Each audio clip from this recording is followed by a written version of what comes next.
సత్యసాయి జిల్లా కదిరిలోని శ్రీ ఖాద్రి లక్ష్మీనరసింహస్వామి ఆలయానికి భక్తులు పోటెత్తారు. ముక్కోటి వైకుంఠ ఏకాదశి పురస్కరించుకుని ఉదయాన్నే ఎమ్మెల్యే కందికుంట వెంకటప్రసాద్ కుటుంబ సమేతంగా ఆలయానికి వచ్చి స్వామివారిని దర్శించుకున్నారు.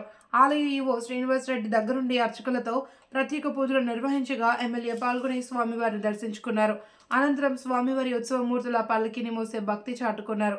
కర్ణాటక, తమిళనాడు, తెలుగు రాష్ట్రాల నుండి భక్తుల ఆలయానికి పోటెత్తారు. క్యూ లైన్లలో రాత్రి 12 గంటల నుండి వేచి ఉన్నారు. ఉదయం 3:30 గంటల నుండి ఉత్తర ద్వార దర్శనానికి భక్తులను ఆలయ నిర్వాహకులు అనుమతించగా స్వామివారిని దర్శించుకుని మొక్కులు తీర్చుకున్నారు.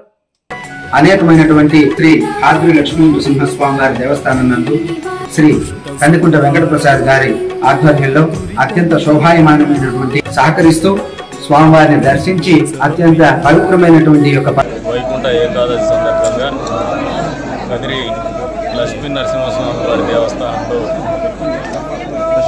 వేడుక మొదలైంది. అందులో భాగంగా ఈవో గారు కావచ్చు, స్థానిక అధికారులు కావచ్చు, ప్రజలు కావచ్చు, ఉపాధిదారులు కావచ్చు, వారందరూ కూడా మొదటి విడత పూజలో పాల్గొన్నారు. పరిశీలిస్తాము.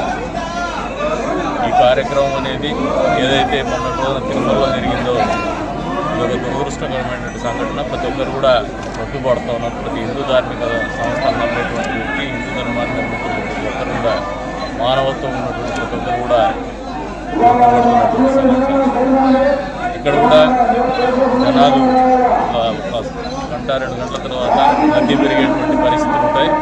అందరికీ ఒకటే చెప్తున్నాం, ఈ కార్యక్రమం అనేది మనందరి కార్యక్రమం, మనందరి బాధ్యతగా చేసేటువంటి కార్యక్రమం, మనందరికీ ఊరి కోసం చేసేటువంటి కార్యక్రమం. బయట ఊరు, బయట రాష్ట్రాల నుంచి వచ్చేటువంటి భక్తాలు కూడా ఉన్నారు.